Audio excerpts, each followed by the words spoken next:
nothing's going to change if you don't do something different.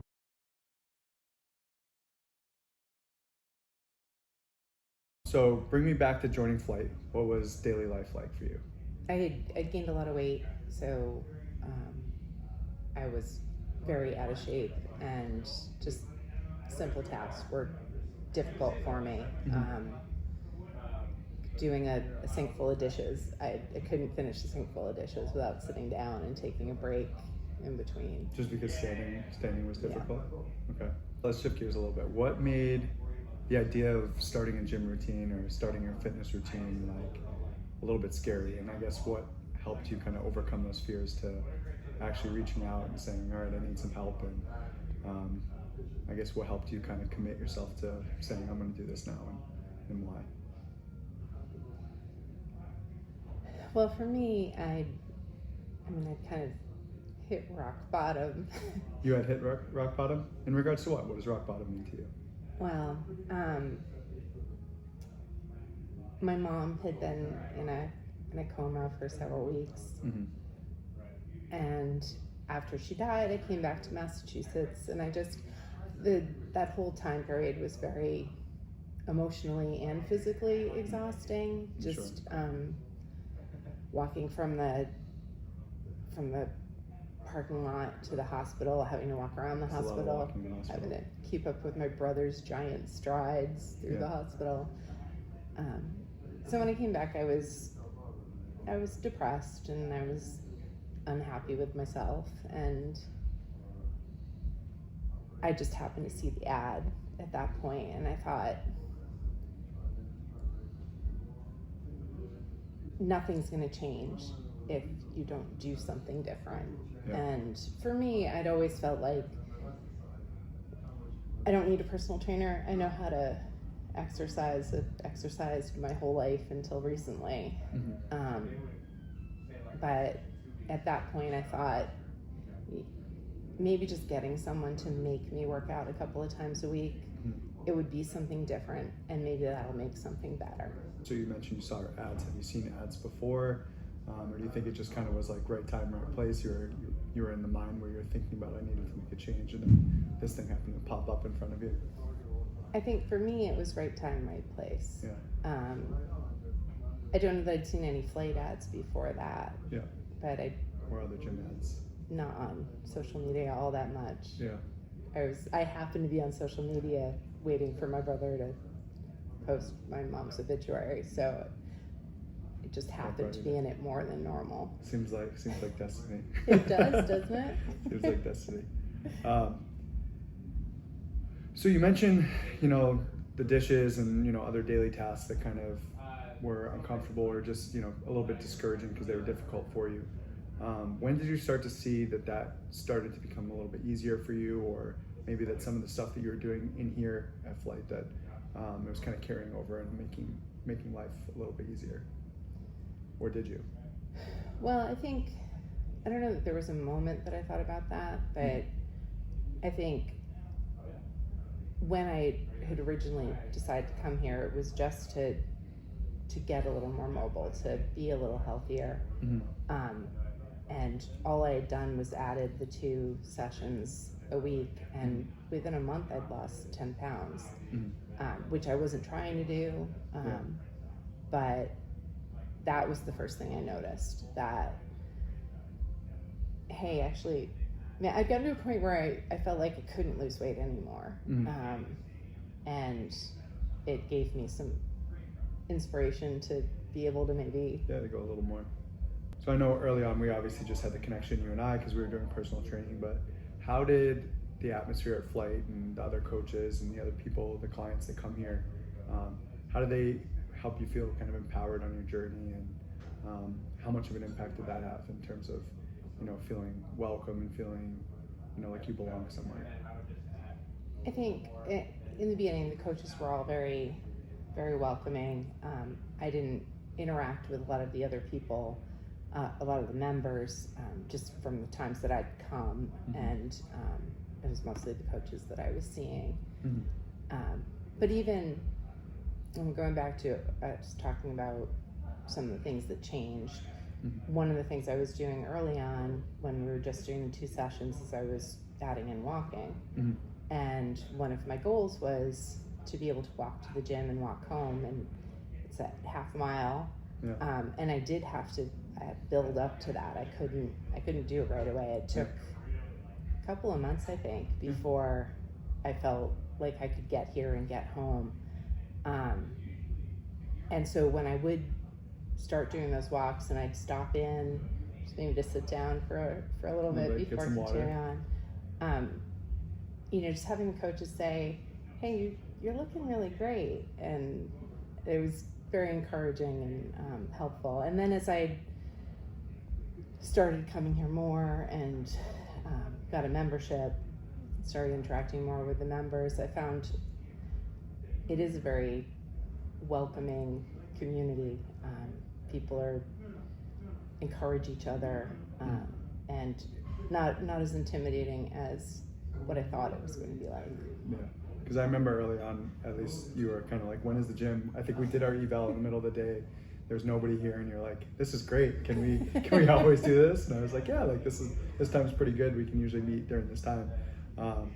But I know you had some apprehension around, coming in when other people were here and other people seeing you work out and stuff like that. Like, was there ever a moment where you were a little afraid to come in the door and you kind of were like, you just push yourself through the door and then you're like, yeah, that wasn't so bad?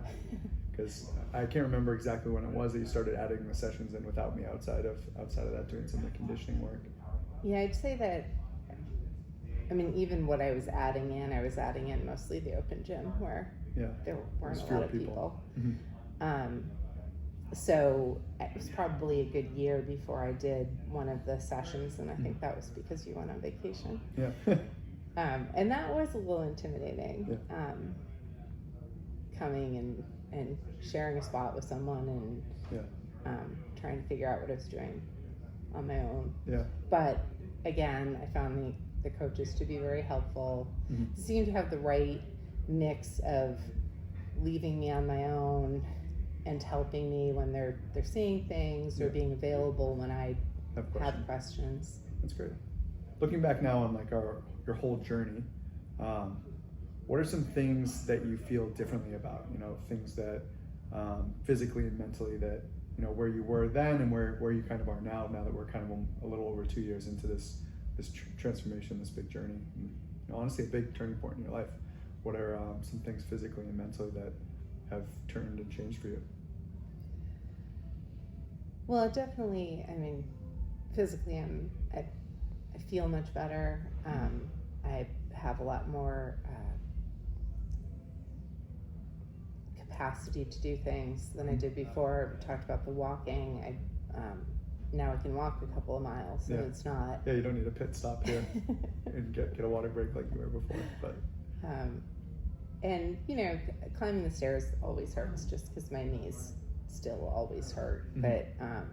But it's easier now. It's not a struggle to get up the stairs, which is good because I don't have a bottom floor. Then I have to go upstairs. And I'd say, there was a point where my friends, I could tell they were worried about me. Yeah. Before or like before. During? Yeah.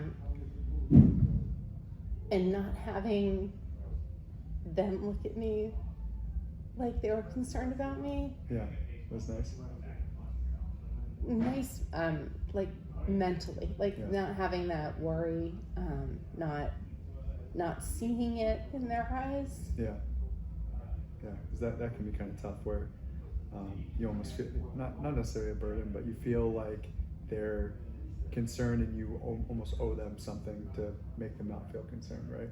And always having to plan things around how is Amy going to be able to get through this part, and should we not do this thing because Amy's not going to be able to make it all the way there, and not having that stress anymore is significant. That's tough, and I'm sure a lot of people don't necessarily have to think about that on a regular basis. So it's nice that you had friends that were accommodating in that sense, but I know how it could probably feel like a bit of a burden for you.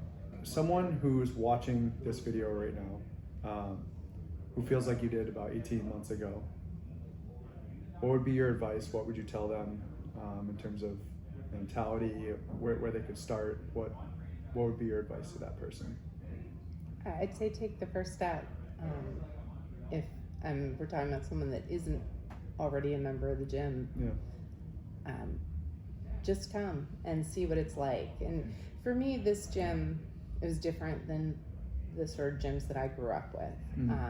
And to me, I found that a little intimidating. This was where the football players would lift weights, look to it.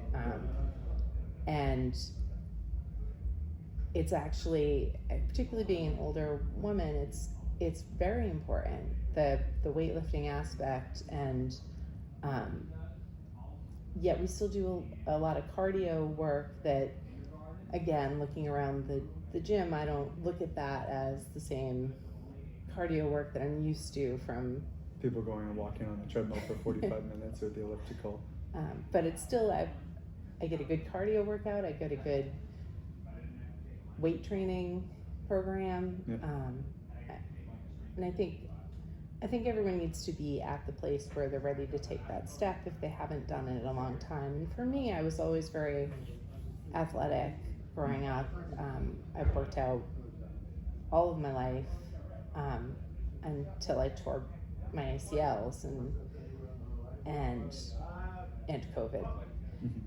And being sedentary for a while, it's hard. It makes it even harder. The less you move, the less able you are to move. Of course. But from where I started, where I couldn't squat without falling, we got there, we built up, and you helped me from where I was. So it doesn't really matter where you are. Where you're starting from. There's a place for you to go from there. I think so many times people try to get in shape to go join the gym, and I think that people don't realize that, especially at a place like this, you can start from anywhere. And when you have trainers working with you, they can meet you where you're at, like you said, and give you the things that you're going to have some good wins with to start things out. And you don't need to start from scratch. We can take it right from where you're at and give you a good plan to succeed. And that was one of my concerns coming in here, that I really needed to be in shape to be able to come here. I mean, even buying workout clothes that fit was hard to find things that I could wear into the gym. But after I gave it a chance, I found that it wasn't as intimidating. And people were very welcoming, and there's all sizes, shapes, ages of people that are here, and it's just a very welcoming environment. So you mentioned that you lost 10 pounds real quick, kind of right in that first month, and now that we're almost a little over 2 years into it, we've been hitting that 75 pound mark, which is pretty remarkable for a lot of people. I think you're in a select few number of people that have actually, lost that significant amount of weight, but that's not going to come from a crash diet. That's not going to come from a crazy workout routine and keep you here, 2 years later. So maybe talk through some of your successes along the way of how we kind of got to 70 pounds, because again, that requires a lot of lifestyle changes. It's not just this, snap the finger and 70 pounds is off of our body, right? It would be very nice, but there's a lot that goes into that, from showing up to the gym, having a good routine, making mindful dietary changes, stuff that all works for you. So maybe you could kind of give me a little bit of information on what worked well for you and what helped you get there. And I'd say it's been, a bumpy journey to 70s. One of the things is just staying with it. So fluctuate a little bit up and down, but it's been a fairly steady, fairly linear process. I think all progress isn't always here. It's going to be some ups and some downs, and you know there's seasonal and there's other challenges that life throws at us. So I think because we started with 2 days a week and some walks in between, we just made small changes all the way through, where you'd looked at what I was eating and introduced some new things. Now have completely changed everything I eat, but for the better. for the better, yeah. I think in the beginning, I mean, there were even points where when we started talking about it, I wasn't ready to make more changes, and just honest about that. Not trying to change too much too soon. And I think maybe going in with the mindset of, once I'd lost those 10 pounds, thinking, hey, I have a lot more that I would like to lose, but it's going to take a long time. And to have that mindset that it's going to take a long time, and it was important, because the first 10 was easy. And the next 10 wasn't that hard either, but then it started to get slower and more difficult. And there's only so much time I can spend at the gym. But we did add gradually with more workouts, replacing more of my meals, and being more aware of what I was eating, when I was eating it, how I was sleeping. Although we haven't made a lot of progress on fixing that. Baby steps. But the whole